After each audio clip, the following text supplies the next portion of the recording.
After nearly a decade-long absence, the Marvel Ultimate Alliance series has returned, only this time it's exclusively on the Nintendo Switch and is published by Nintendo itself. Given Marvel's resurgence in popularity over the last decade, it's great to see the Switch get a game all its own, but is this the Marvel game we want?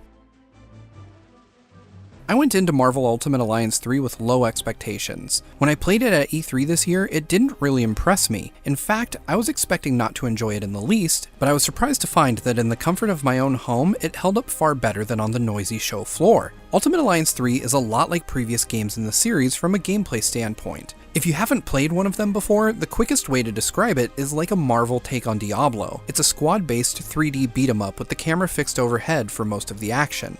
The core gameplay feels intentionally simple. You have a light attack, a heavy attack, a block, a dodge, and up to 4 abilities for each hero. On top of that, there are synergy moves, which can be executed by pushing the L and R buttons at the same time, provided you have the available meter to do so. The controls are easy to come to grips with, and there isn't much depth to the combat, but what is there is entertaining. I'd liken Ultimate Alliance 3's gameplay to Final Fight. It's shallow, but it's fun. It helps that you can freely switch between any of the 4 heroes on your team with the press of a button, at least in single player. And that's the best way to experience this game, in my opinion. Having tried with a full party of 4 players, I didn't find being locked into one hero nearly as enjoyable as having command of my entire squad to myself. The camera is fixed on one hero when playing by yourself, which makes things easier to keep track of on screen. The more players you add to the mix on a single system, the further out the camera gets as they spread apart, which can be pretty frustrating at times, as it's easy to lose track of your character under the avalanche of damage numbers or in hordes of enemies.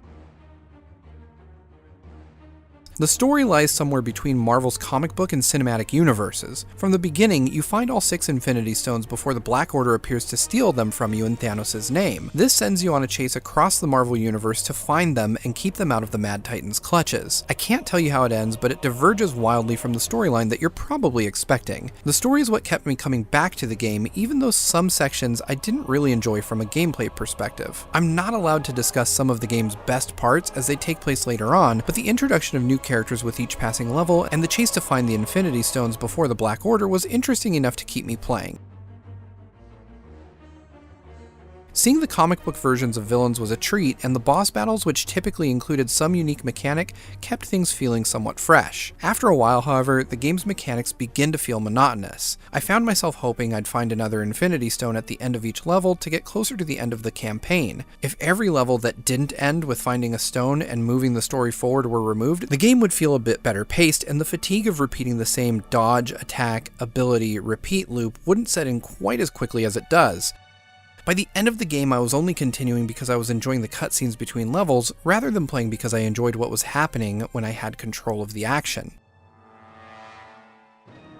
The characterization of each of Ultimate Alliance 3's heroes is somewhere between the comic books and the MCU films. Rocket Raccoon's voice actor sounds as though he's attempting to emulate Bradley Cooper's performance. Well, that's another planet we'll never be able to visit again. Because you tried to steal their most priceless artifact. How's I supposed to know that thing was so important to him? And the design is spot on with that of the films. The same goes for Iron Man and to a lesser degree Nick Fury. For lesser known heroes, the same attempts aren't made, but they all look and sound great. The entire cast sounds natural. There aren't any moments where a character's voice acting sounds as though it doesn't fit, which is impressive given their number. And the roster is what's probably going to draw in most players. Just about every major Marvel franchise is represented here. You can almost create a full Spider-Verse cast with Peter Parker, Miles Morales, and Gwen Stacy, along with Venom thrown in for good measure. Or you can roll an X-Men themed crew with Wolverine, Deadpool, Magneto, and Psylocke. The representation doesn't stop with the most well-known franchises. Lesser-known characters like Crystal of the Inhumans or Elsa Bloodstone, a hero I hadn't previously seen or heard of, are present as well. Marvel did an excellent job of ensuring there's a hero in here for everyone. At launch, the full list includes dozens of heroes, with an X-Men themed DLC pack coming soon, followed by Marvel Knights and Fantastic Four DLC later on.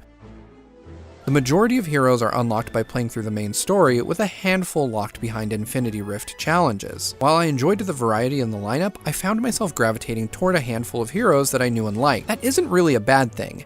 Everyone is going to have different heroes that they enjoy playing as. To me, it's kind of like finding a main in Smash Ultimate, and I appreciate that the game never forces you to use a specific hero. Instead, heroes that are essential to the story are added to your party as a 5th non-playable character. Nice to finally have some backup. Thought I'd have to clean up this mess all by myself.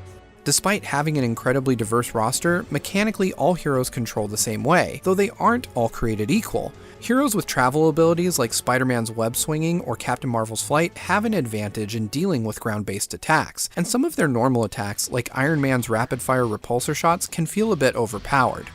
Each hero has 4 unique abilities that are unlocked as you level them up. You can further upgrade the abilities to give them a wider range or enhance their strength, but I almost never did this. The gains just weren't very noticeable. Instead, I opted for the Alliance upgrade system, which allowed me to spend in-game currency and ability points to upgrade the entire roster at once. Rather than enhancing special abilities, this method increases your base stats, which to me seemed like a better thing to focus on. There's a third layer on top of all of this in the form of Isotope 8 crystals. If you've played any of the previous Ultimate Alliance games, then you'll recognize these. They have the same effect in Ultimate Alliance 3 that they do in previous games, which is to give one of your characters a boost to a stat, with some requiring a type of trade-off, such as removing defensive points while adding attack. You can upgrade Isotope 8 as well, but as with abilities, I seldom felt the need to do this, especially considering the most I got was a 5 or 10% boost to a specific crystal's abilities when doing this.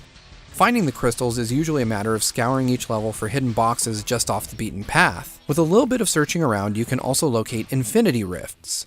Each of these rifts presents a challenge with special objectives, such as defeating 200 enemies in a few minutes, or fighting a powered-up version of a boss while your life slowly ticks away. You can complete them to earn bonuses or costumes for your characters, and some characters are unlocked in this mode as well, but none of these really clicked for me. By the time I encountered them in the story, I was usually too underleveled to take advantage of them, and while there's a menu option to go play these after you've found them, once I had completed the story, I didn't really feel the desire to continue playing. If multiplayer is more your thing, I found the online and local wireless options to be great ways to experience the game and preferable to couch co-op. When you play online or via local wireless, the camera snaps to just the hero you control, letting you run away from the center of the action and not have the camera zoom out, eliminating my main complaint with the game. Everything is much easier to see in this mode, but it does bring with it some frustrations of its own. In both online and local wireless, you're limited to whatever the player with the least amount of progress has played. If you try to select a level beyond what anyone in your party has played, the game will instruct you to kick that person out to continue playing, which is annoyingly short-sighted. The same goes for rifts. If other players in your party haven't yet discovered a rift you want to play with them, you're out of luck. Were it not for these issues, combined with menus being frustratingly different only in this mode, and a lack of in-game voice chat, online multiplayer may have been the best way to play.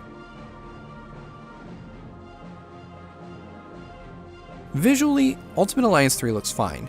Hero models look good up close, but the game doesn't give you many opportunities to see them that way. Despite having tons of super-powered heroes and villains in it, the game doesn't feel like it's heavy on effects or explosions. It feels intentionally simplistic visually, like an old-school arcade game. I experienced some very brief frame rate dips during my playthrough, but nothing worth worrying over, which is commendable considering there's often a lot going on screen at once. Marvel Ultimate Alliance 3 is, ultimately, more of the same, and that's bound to be a positive for a lot of people. I like the third game in this series. Its story is fun and entertaining, the voice talent is top-notch, and even the lesser-known heroes can be fun to play as. I wish local multiplayer didn't have camera issues, and I'm not thrilled with the Infinity Rifts or the character unlocks hidden behind them, but some will live for that challenge. The simple mechanics combined with a story mode that goes on a bit too long for my tastes, and online multiplayer held back by some baffling design choices add up to a game that I can only recommend to existing fans of the franchise. The Switch's first Marvel title is an okay outing, but I'm hopeful that the next installment can bring some quality of life changes to what feels like a dated offering. That about wraps it up for our Marvel Ultimate Alliance 3 review. As always, thank you so much for watching, and make sure to subscribe and hit that notification bell for more reviews just like this one and other things gaming as well. We'll see you next time. Bye.